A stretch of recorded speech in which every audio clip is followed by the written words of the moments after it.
simplify the task, it makes more sense. But would you guys, how many of you guys would think that our job is to stop the ball?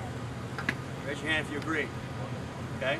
So if Coach Chambers has the ball and decides to shoot the ball at McVinney, my job is to get out here and stop the ball. Right? So is that really the task? What's the task? Protect the goal, right? Stop the ball from going in the cage, protect the cage, okay? We talked about the fact that the cage is all equally valuable. There's no part of the goal that's more valuable than the other. All right? Since any shot, any corner counts as a goal, all right, I have to be equally effective in terms of being able to get to each spot of the cage. What is the most direct way to get from one point to another? Straight line. Coach talked about that? So I'm picking up right there. All right? So if the stick is really the enemy, okay? You think the shooter's the enemy or the ball's the enemy, the stick is your enemy. The stick creates, as a goaltender, all the things that are wrong with us, okay? So if we just take the stick and get it out of there, the stick doesn't save the ball, all right? We save the ball. Our hands save the ball. If you take your top hand and you say that your top hand is the save hand and its job is to catch the ball, then you can basically now simplify the task to the point where you say, if I take my hand that's going to save the ball, put it right in the middle of the goal, right? Put it right in the middle of the goal, and then bring my body up behind that hand as athletically as I can stand, you probably are going to have as good a ready position as anybody's going to give you.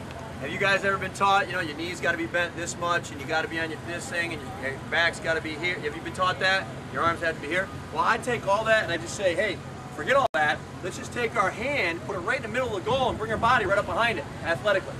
That's simple or what?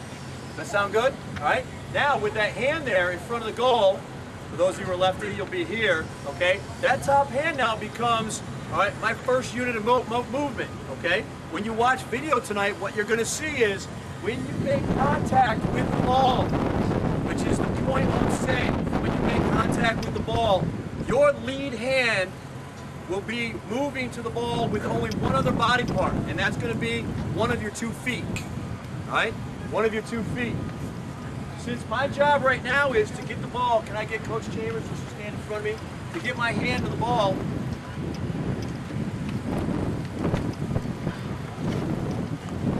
As I stand, right now, we talk about, you think about your off-stick side, your stick side. How many have been taught how to save shots to different quadrants? Like you just warmed up, right? We just shot 1, 2, 3, 4, 5, 6. Have you guys learned how to move and save all 6 of those shots? Okay? We believe that there's only one shot. There's the one coming at you. Okay? There's one shot coming at you, so you need to have the most simple response mechanism for that one shot. If you have all the complexity of 6 different response movements, if you have to choose from 6 different options every time someone shoots, that's a lot of information. That's a lot of things to, you know, will you do better on a true-false test or a multiple-choice test, right? True-false, you only get 2 answers. A little easier. But you got to sort through the 4 different answers, and now we're saying we got to sort through 6. It takes time. So if we simplify and say there's only one shot, and say no matter where the shot goes, we're going to take that lead hand, that top hand, and we're just going to say that hand goes to the ball. That way if Coach Chambers shoots stick side, if I was a righty goalie, my hand has to move that much. It's about a foot.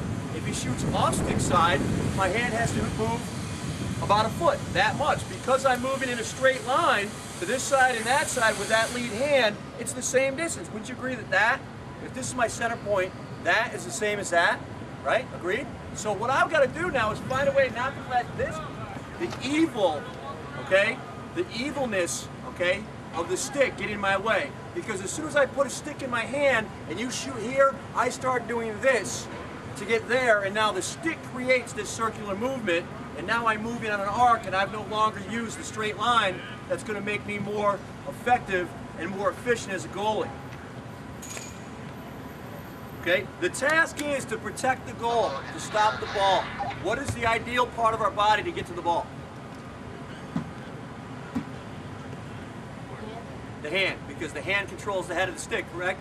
If I'm going to do that, I'm going to need some support, okay? As I basically throw my hand at the ball, I'm going to find that my ability to get that hand where it needs to be, to cut angle down on the shot, is going to probably be more effective if I use my feet. Can I have someone get up in the cage? I just want to demonstrate somebody. I need a volunteer who's got a thick skin. All right? what I want you to do is I want you to put your stick down. I want you to put your hand up in the ready position. Okay, drop your other hand. Stay like that. Now what I'm going to do is I'm going to hit you in the head. I'm going to hit him in the head, on both sides of his head. And what I want him to do is with his one hand, I want you to stop me, protect your face from being slapped. Okay, ready? Go. All right, now push your hand out. Hand out, push it. All right?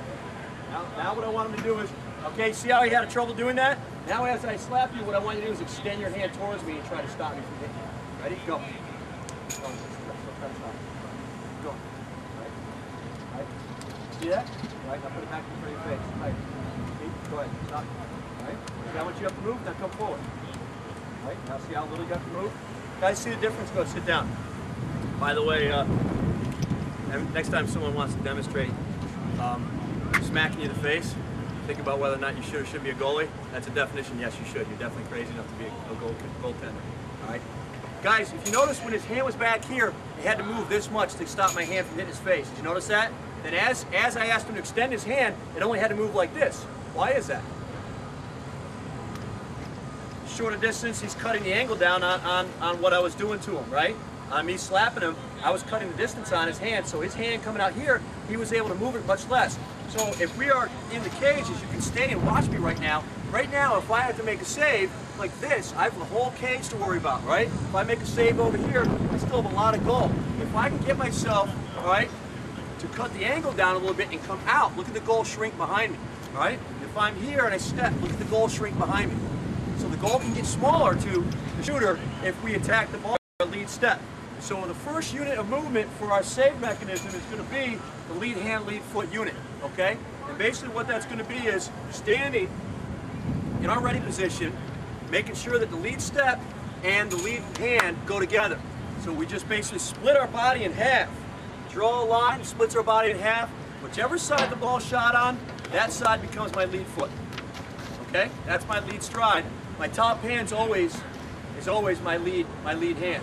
So if the ball shot on my right side, lead hand, lead foot. If the ball shot on my left side, lead hand, lead foot. When we watch video today, I want you to notice that when we pause the tape, when you make save contact, you're going to notice that the only two things that have moved have been your lead foot and your lead hand.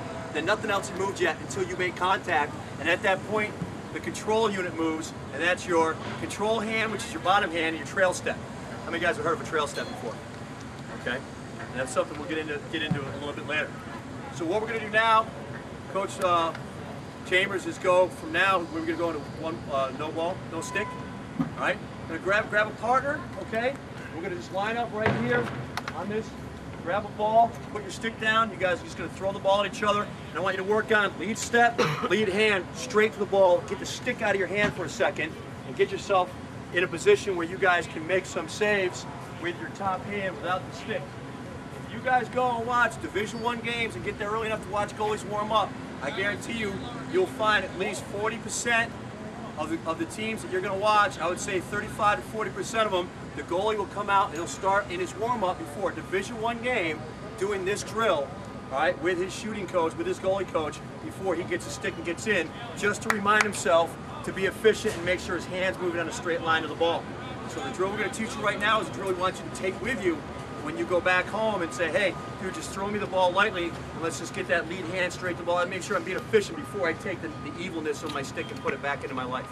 All right, the stick is, like I said, the one thing that's going to work against you the most when it comes to your efficiency. All right, coaches, let's get them up and get them. Give Coach Berg a round of applause, boys. Thanks. Let's go, all right, partner up, let's go. Let's save the ball now. Come on. Yep. New desk? Yes, final.